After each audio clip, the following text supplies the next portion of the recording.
स्वागत आहे तुमचं यश आराध्य YouTube चॅनलमध्ये. आज जर मी प्रत्येकाला विचारलं, की कोणती ब्रांच हवी आहे? प्रत्येक जण हमखासपणे म्हणतो, की मला कॉम्प्युटर इंजिनिअरिंग हवी आहे. पण कित्येक मुलाला कॉम्प्युटर इंजिनिअरिंग नेमकी आहे काय? हे सुद्धा माहीत नाहीये. आजच्या व्हिडिओमध्ये आपण कॉम्प्युटर इंजिनिअरिंग नेमकी काय आहे? भविष्यामध्ये त्याचा काय स्कोप असणार आहे? कोणते सब्जेक्ट्स तुम्हाला कॉम्प्युटर इंजिनिअरिंगमध्ये शिकावे लागतात? आणि कॉम्प्युटर इंजिनिअरिंगमध्ये नेमकं असतं काय? हे समजून घेण्याचा प्रयत्न करणार आहोत. लक्षात घ्या, कॉम्प्युटर इंजिनिअरिंग ही खूप जुनी ब्रांच आहे. आणि कॉम्प्युटर इंजिनच्या जर थोडंसं इतिहासात आपण गेलो, तर एक तुम्ही Facebookवर किंवा तुम्ही Instagramवर एक फोटो किंवा एक व्हायरल फोटो बघितलेला असेल, की आधीच्या काळामध्ये एक 32 जीबीचं मेमरी कार्ड किंवा 32 एमबीचं मेमरी कार्ड जर तुम्ही बघितलं, तर आपल्या रूमपेक्षा मोठं होतं. आणि आज जर आपण बघितलं तर 64 जीबीचं मेमरी कार्ड असू द्या किंवा कित्येक मोठे-मोठे रॅम्स असू द्या, आज आपल्या हातामध्ये बसतात. म्हणजेच याचा अर्थ काय झाला, की आपण स्टोरेज पॉवर आपल्याकडे वाढली. मुळात आपल्याकडे सेमीकंडक्टरचं इनोव्हेशन झालं. जे की म्हणूया 1960, 1970s मध्ये हे सगळं प्रोसेस खूप मोठ्या प्रमाणात सुरू झाली आणि कॉम्प्युटर्सचा शोध लागला. मग हे कॉम्प्युटर्स म्हणजे काय? आता तुम्हाला जर मी विचारलं कॉम्प्युटर इंजिनिअर म्हणजे काय? तो काय कॉम्प्युटर्स नीट करतो का? आता मेकॅनिकल इंजिनिअर म्हणलं की लगेच डोळ्यासमोर आपल्या येतं गाडी नीट करणारा. इलेक्ट्रिकल म्हणलं की असं वाटतं काय महावितरणच्या आता ह्याच्यात काम करेल काय? मग कॉम्प्युटर इंजिनिअर म्हणजे काय लगेच कॉम्प्युटर उघडून नीट करणारा असतो का? तर नाही. कॉम्प्युटर इंजिनिअरिंगमध्ये 2 प्रकारचे सब्जेक्ट्स तुम्हाला असतात. एक असतो हार्डवेअर, एक असतो सॉफ्टवेअर. आता समजून घ्या, की हे हार्डवेअर म्हणजे काय आहे आणि सॉफ्टवेअर म्हणजे काय आहे. लक्षात घ्या, कॉम्प्युटर डोळ्यासमोर जर तुम्ही आता आणला, तर तुम्हाला काय दिसेल रे? एक स्क्रीन दिसेल, एक कीबोर्ड दिसेल किंवा एक माऊस दिसेल. ज्या गोष्टींना तुम्ही टच करून फील करू शकता, ते तुमचे काय असतात? हार्डवेअर असतात. आणि उदाहरणार्थ आता तुम्ही मला YouTubeवर बघताय. तुम्ही मला जरी ऑनलाईन बघत असाल, तरी ते YouTubeच्या ॲप्लिकेशनमधून बघताय, बरोबर आहे? तुम्ही मला थोडी फील करू शकता, की मी ओरिजिनली थोडी तुमच्या समोर आहे. तर याला काय म्हणलं जातं? सॉफ्टवेअर. सॉफ्टवेअर म्हणजे काय? तुमचे गेम्स, ॲप्लिकेशन्स, YouTube सारखे प्लॅटफॉर्म्स झाले. सो हार्डवेअर म्हणजे काय? नेमकं प्रॉपर कॉम्प्युटर म्हणजे त्याच्यामध्ये मायक्रो प्रोसेसर्स आले, मायक्रो कंट्रोलर्स आले, कॉम्प्युटरचा मदरबोर्ड आला, त्याची स्क्रीन आली, जे फिजिकली आपल्याला दिसतं. आणि सॉफ्टवेअर म्हणजे काय? की जे फिजिकली आपल्याला दिसत नाही, म्हणजेच ॲप्लिकेशन्स किंवा हे सगळं म्हणूया तुम्ही YouTube, Insta कोणतंही ॲप्लिकेशन हे सगळं काय असतं? सॉफ्टवेअर. मग हार्डवेअर जे असतं लक्षात घ्या, हे यापासूनच सुरुवात झालेली आहे कॉम्प्युटर इंजिनिअरिंग. म्हणून तुम्हाला कित्येक सब्जेक्ट्स हे हार्डवेअर रिलेटेड सुद्धा कॉम्प्युटर इंजिनिअरिंगमध्ये शिकवले जातात. नक्कीच काय आहे, की इंडिया आयटी क्षेत्रामध्ये खूप पुढे आहे. त्याच्यामुळे जास्त करून आयटी किंवा ॲप्लिकेशन डेव्हलपमेंट, वेब डेव्हलपमेंट या गोष्टींवर भर दिला जातो. आजच्या काळामध्ये कॉम्प्युटर इंजिनिअरिंगचे हार्डवेअरचे सब्जेक्ट्स आहेत, ते खूप प्रमाणामध्ये आता कमी झालेले आहेत किंवा कॉम्प्युटर कसा बनला याचं बऱ्यापैकी आता गोष्टी कमी केलेल्या आहेत. पण ॲप्लिकेशन्स कशी डेव्हलप करायचे किंवा आयटीमध्ये कसं जायचं, कोडिंग काय असतं याबद्दल म्हणजे सॉफ्टवेअर पार्टवर आपल्याला जास्तीत जास्त सब्जेक्ट्स असतात. मग हा कॉम्प्युटर म्हणजे नेमका काय पहिले आपण समजून घेऊया. कॉम्प्युटर म्हणजे तुम्ही इमॅजिन करा एक लहान बाळासारखं असतं.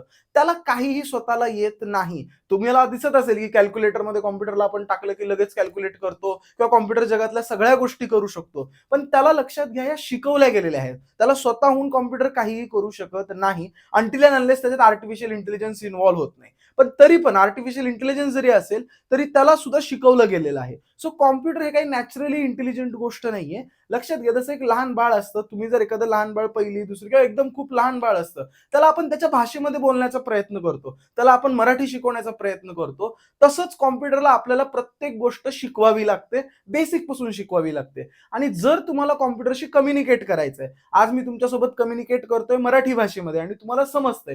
हेच जर मी आता तमिळ बोलायला सुरू केलं, तर मे बी तुम्हाला समजणार नाही. ती पण एक भाषाच आहे. तसंच कॉम्प्युटरला जर तुम्हाला कम्युनिकेट करायचं तर तिथे इन्व्हॉल्व होते कोडिंग. म्हणून तुम्ही आता ऐकत असाल, की हे कोडिंग काय आहे? तर कोडिंग ही भाषा आहे, ज्या ह्याच्याने तुम्ही कॉम्प्युटरशी बोलू शकता, कम्युनिकेट करू शकता किंवा त्याला कमांड्स देऊ शकता. त्याच्या मदतीने तुम्ही ॲप्लिकेशन्स बनवू शकता. त्याच्या मदतीने तुम्ही गेम्स बनवू शकता. पण कॉम्प्युटर बेसिकली हे एकदम लहान बाळासारखं असतं. त्याला स्वतःहून काही येत नसतं. असं नाहीये, की ॲप्लिकेशन्स तुम्ही Googleवर असं टाकलं, मेक अ गेम आणि लगेच तो गेम बनवणार आहे. अशातला भाग नाहीये. त्याला तुम्हाला कमांड्स द्याव्या लागतात. त्याला तुम्हाला शिकवावं लागतं. सो प्रत्येक कॉम्प्युटर इंजिनिअरिंगमध्ये 2 प्रकारचे सब्जेक्ट्स तुम्ही शिकणार आहेत. आय होप हे क्लिअर आहे, की हार्डवेअर आणि सॉफ्टवेअर याच्यामधला फरक काय आहे? आणि जेव्हा आम्ही सॉफ्टवेअर म्हणतोय, तेव्हा नेमकं त्याच्यामध्ये काय येतंय? तर त्याच्यामध्ये सगळे ॲप्लिकेशन्स तुमचे येतायत आणि ते सगळे ॲप्लिकेशन्स बनवण्यासाठी आपल्याला कोडिंग ही करावी लागते किंवा कोडिंगच्या माध्यमातून आपल्याला हे सगळं करावं लागतं. आता तुम्ही म्हणाल, की मग आता सगळं ॲप्लिकेशन्स बनतायत, वेबसाईट्स बनतायत. मग या कॉम्प्युटर इंजिनिअरिंगचं भविष्य काय? इमॅजिन करा, लक्षात घ्या, तुम्ही ऐकलं असेल चायनाची लहान मुलं सुद्धा घड्याळ बनवतात, हे तुम्ही कित्येकदा ऐकलं असेल, किंवा चायनाची मुलं खूप हुशार आहेत. तसंच आज भारत सुद्धा खूप पुढे गेलेलं आहे. इंडियाचा जर तुम्ही विचार केला तर आज 8वी, 9वी, 10वी, इव्हन आजकाल 5वी मुलं सुद्धा कोडिंग करतायत. म्हणजे याचा अर्थ काय, की आपण आयटी क्षेत्रामध्ये खूप पुढे आहोत.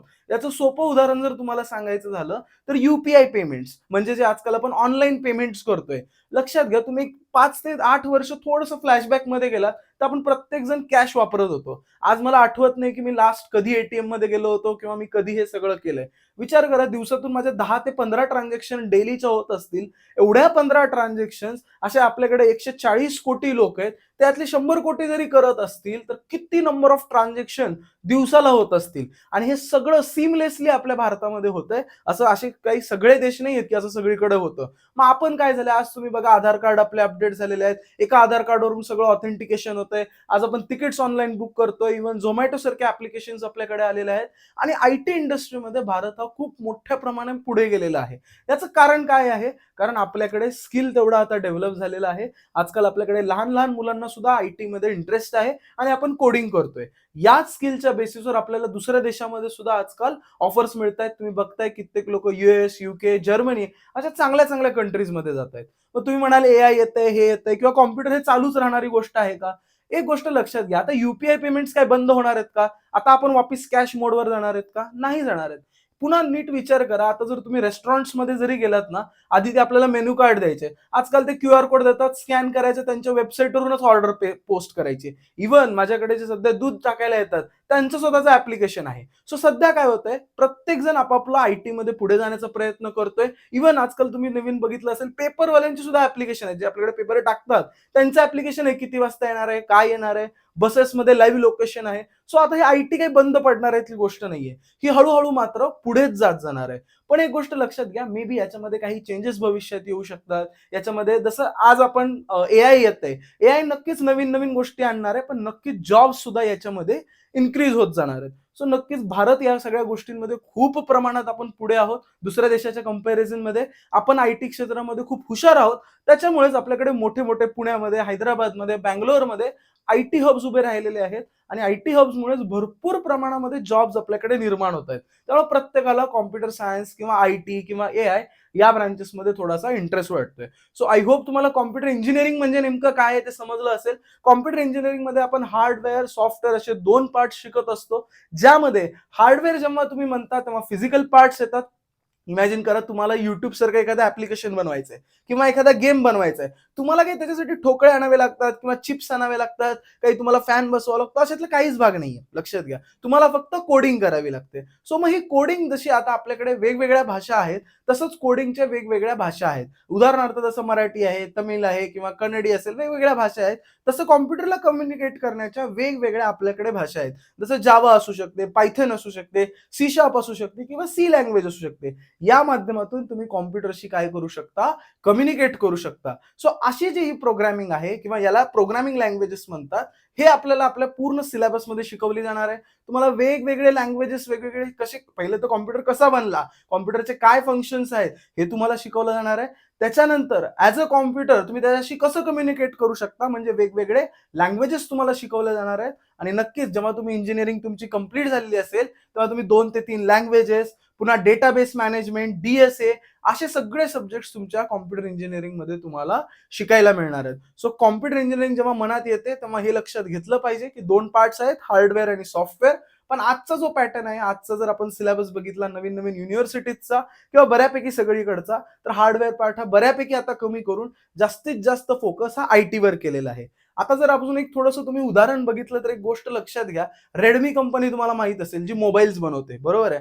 तुम्ही मोबाईल या रेडमी कंपनीचा कधी तुम्ही बघितलाय का रे? किंवा आता तुम्हाला इन्फोसिस कंपनी सुद्धा माहितीये. इन्फोसिस कंपनीचा कधी लॅपटॉप बघितलाय का? इन्फोसिस कंपनीचा कधी मोबाईल बघितलाय का? ह्या एवढ्या मोठ्या कंपनीज आहेत. भारतातील सगळ्यात मोठ्या कंपनीज. इन्फोसिस कोणाला माहित नसेल असं मला वाटत नाही. इन्फोसिस ही आयटी मधली सगळ्यात मोठी कंपनी आहे. One of the biggest company आहे. सगळ्यात जास्त यांच्याकडे पैसा आहे. मग यांचा मोबाईल का नाहीये रे?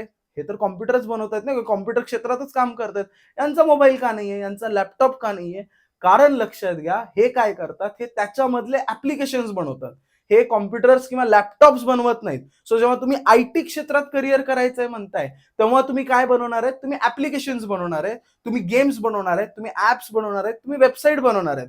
पण तुम्ही कॉम्प्युटर बनवणार नाहीयेत. पण हेच जेव्हा तुम्ही डेल सारख्या कंपनीमध्ये काम कराल, लेनोव्हो सारख्या कंपनीमध्ये काम कराल, तेव्हा मात्र तुम्ही ऍक्च्युअल कॉम्प्युटरच्या प्रोडक्शनवर तुम्ही काम करणार आहेत. सो सोपं उदाहरण जर सांगायला गेलं तर जेईची एक्झाम तुम्ही दिलेली आहे, सीईटीची एक्झाम दिलेली आहे. तर सीईटीची एक्झाम जी तुम्ही दिली त्याचं जे कॉन्ट्रॅक्ट आहे किंवा तुम्ही जे एक्झाम दिली ते टीसीएस आयन पोर्टल्स असतात किंवा ते जागा असतात. आता हडपसरला इथे पुण्यामध्ये आहे.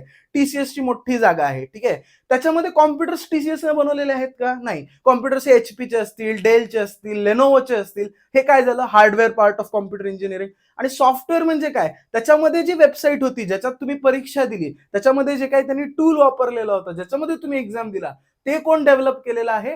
टीसीएसने डेव्हलप केलेले. आज जे तुम्हाला रिझल्ट भेटतायत त्या वेबसाईटवर, जे काही सगळं भेटतं, हे कोण करून देत आहे? टीसीएस करून देत आहे. सो कॉम्प्युटर इंजिनिअरिंगचे बेसिकली हार्डवेअर, सॉफ्टवेअर असे प्रकार असतात. हे सगळे सब्जेक्ट्स तुम्हाला कॉम्प्युटर इंजिनिअरिंगमध्ये शिकायला भेटणार आहेत. आणि ऑफकोर्स आजच्या काळामध्ये एआय, मशीन लर्निंग हे सुद्धा सब्जेक्ट्स आपल्याला शिकायला भेटणार आहेत. नेक्स्ट व्हिडिओमध्ये आपण आयटी इंजिनिअरिंग काय आहे किंवा एआय इंजिनिअरिंग काय आहे यावर सुद्धा व्हिडिओ बनवूया. तुम्हाला जर हा व्हिडिओ आवडला असेल, नक्की ऍटलीस्ट थंब द्यायला विसरू नका किंवा थँक्यू या कमेंट सेक्शनला पोस्ट करायला विसरू नका. नेक्स्ट व्हिडिओमध्ये तुम्हाला कोणत्या ब्रांच बद्दल माहिती हवी आहे, कोणत्या ब्रांच कशा वर्क्स करतात याबद्दल जर तुम्हाला माहिती हवी ती ब्रांच सुद्धा कमेंट सेक्शन मध्ये कळवायला विसरू नका.